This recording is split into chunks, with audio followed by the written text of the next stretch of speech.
देख रहे हैं विकासनामा न्यूज, आपके साथ मैं हूं राशि। आइए खबरों की शुरुआत करेंगे। ग्वालियर के फूलबाग स्थित अम्बेडकर पार्क में आज अम्बेडकर प्रतिमा पर माल्यार्पण के साथ सभा कार्यक्रम का आयोजन होना था। भीमसेना, भीम आर्मी सहित देश के अन्य दलित राजनीतिक दलों को इस कार्यक्रम में शामिल होना था, लेकिन प्रशासन ने माहौल को देखते हुए कार्यक्रम की अनुमति नहीं दी थी। इसके बावजूद दिल्ली, राजस्थान, उत्तर प्रदेश, मध्य प्रदेश सहित अन्य राज्यों से बड़ी संख्या में भीमसेना, आर्मी सेना सहित अन्य दलित संगठनों के पदाधिकारियों के साथ कार्यकर्ता ग्वालियर की ओर कूच कर रहे थे।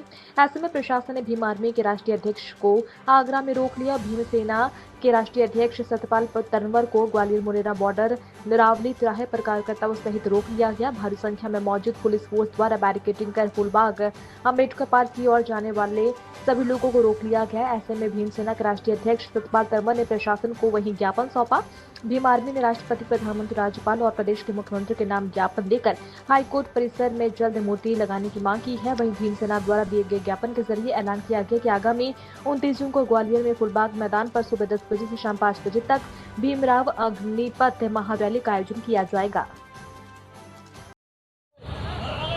भैया, किस प्रकार का कार्यक्रम आज था? निरावली पर क्या घटनाक्रम हुआ? देखिए, कार्यक्रम निरावली का नहीं था, कार्यक्रम था हमारा फूलबाग मैदान का। और फूलबाग मैदान पर किसी कारणवश हमारी अनुमति प्रशासन के द्वारा, शायद मैं कहूँगा प्रशासन को ये भय या ग्वालियर का माहौल ऐसा लग रहा हो कि इसके कारण यह अनुमति थी 26 तारीख को उसको निरस्त कर दिया गया था। फिर उसके बाद भी हमारे नेता ने कहा कि हम बाबा साहब की जो प्रतिमा है जो वहाँ लगी हुई है अम्बेडकर पार्क फूलबाग में, वहाँ मैं उनको नमन करने के लिए, माल्यार्पण करने के लिए जाऊँगा, आपकी निगरानी में जाऊँगा। किसी प्रकार का कोई आंदोलन हम नहीं करेंगे, हमारा ज्ञापन है, आप वहीं ज्ञापन ले। उसके बाद ही प्रशासन ने अपना शक्ति का प्रदर्शन करते हुए, पूरा बल का प्रयोग करते हुए बैरिकेड्स लगा करके निरावली पर रोकने का काम किया और निरावली रोक करके अंदर जाने का काम, अंदर नहीं आने दिया है। हम लोग भी वहाँ मौजूद थे। कौन कौन आया था निरावली पर? देखिए, वहाँ से हमारे सामाजिक संगठनों के लोग जो आए थे, भीम आर्मी जय भीम संगठन के राष्ट्रीय अध्यक्ष माननीय मंजी नोटियाल जी थे, जिनको आगरा में ही पुलिस के द्वारा रोक दिया गया। और हमारे अभिषेक कुमार जाटव जी को मुरैना में रोक दिया गया।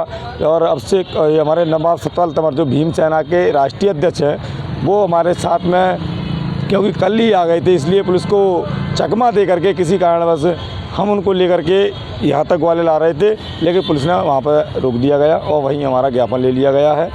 किस विषय का आज ज्ञापन दिया है और अब आगे रैली का क्या होगा? देखिए, ज्ञापन में ये है कि पहले जो पूर्व में जो घटना घटी है, जो अनागल किसी भी द्वारा टिप्पणी की गई है, चाहे वो किसी भी वकील के द्वारा हो, चाहे वो किसी जाति व्यक्ति के द्वारा, विशेष के द्वारा हो, उन पर वैधानिक कार्रवाई की जाए और बाबा साहब की प्रतिमा उसमें स्थापित की जाए। और तीसरा ये जो घटनाक्रम 17 मई को हुआ था, जो वकीलों के द्वारा मारपीट की गई थी, उन लोगों पर भी मुकदमा दर्ज किया जाए। ऐसी मांगों को लेकर के आगे की रूपरेखा के लिए ये ज्ञापन दिया गया है कि आज 29 मई से लेकर के भीम यात्रा निकाली जा रही है, बाबा साहब की भीमराव अग्निपथ यात्रा। भीमराव अग्निपथ यात्रा 29 मई से लेकर के प्रारंभ होगी, पूरे देश में घूमती हुई आकर के फूलबाग मैदान 29 जून 2025 को बड़े रूप में सामाजिक दलों के, सामाजिक संगठनों के द्वारा यह एक नीले झंडे के नीचे सामाजिक स्वाद बना करके एकता का परिचय देने के लिए एक महारैली का आंदोलन किया जाएगा। की प्रतिमा से कोई संबंध है इस रैली का? नहीं, देखिए, प्रतिमा का मामला जो है वो न्यायालय का है और बार एसोसिएशन का है। और जैसा भी नहीं, हमें चीफ जस्टिस साहब ने भी पदभार ग्रहण किया है, न्याय है, वो चीफ जस्टिस साहब जो निर्णय करेंगे और बार एसोसिएशन आपस में जो सुलह करेगा, वो निर्णय हमें सर्वमान्य होगा, उससे हमें कोई मतलब नहीं है। मतलब ये है कि अगर प्रतिमा लगती है तो बहुत अच्छा लगेगा और नहीं लगती है तो ये कहीं ना कहीं विवाद की स्थिति बनेगी। तो मैं चाहता हूँ वकील बात पकड़ आपस में सामंजस्य करके इस प्रतिमा को लगाने का काम करें।